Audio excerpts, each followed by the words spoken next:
From Dusk Till Dawn, 1996 movie written by Quentin Tarantino, directed by Robert Rodriguez, starring George Clooney, Harvey Keitel, Quentin Tarantino and Salma Hayek. Film follows two criminals on the run from the authorities who are murdering their way through Texas to get to a safe house in Mexico. They pick up an innocent family of three on the way to help them get across the border, and then when they all get to the meeting spot, which is this big trucker bar, things turn insane. Now, on the one hand, I prefer not to spoil movies in my reviews, but in this case, one, this is a film that's almost 30 years old at this point, and two, it is primarily known for having a wild twist. So I am going to pretend that, like me, most people already know what the movie is about. And so the coolest thing about From Dusk Till Dawn is that half the movie is a pretty serious gangster film, and then midway through it suddenly changes into a goofy action comedy horror within basically a minute, with no foreshadowing or warning to the audience or anything whatsoever. And this is a rare thing for a film to switch genres, but when it does, it's important that the different parts somehow mesh or fit together well.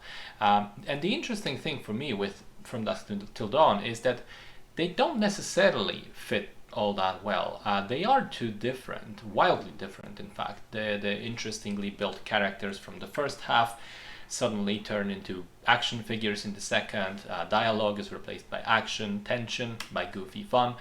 But, and this is the crucial thing, but somehow that doesn't diminish my enjoyment of the film in the slightest. It still is a very entertaining experience, and from a movie buff perspective, it is fascinating to see the switch, because essentially it almost feels like Rodriguez pushing Tarantino off the table, saying, okay, you had your time, now it's my turn.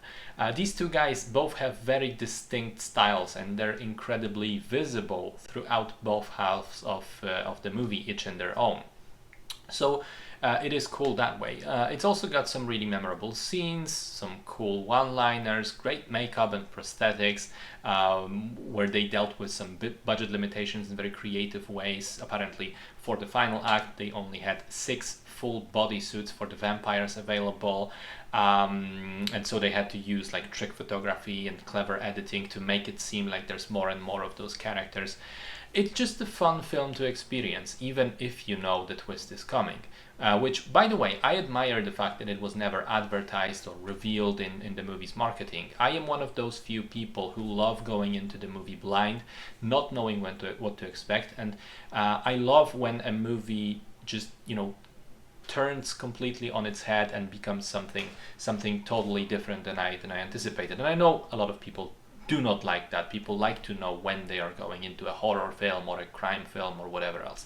But yeah, since I do like it, I can only imagine going to see this in cinemas in 1996 would have been an absolute blast.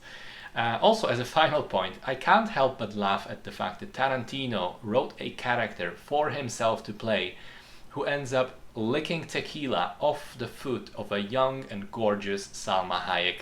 This couldn't have been more on the nose, and I love it. I find it hilarious. Anyway, solid movie, definite recommendation from my side.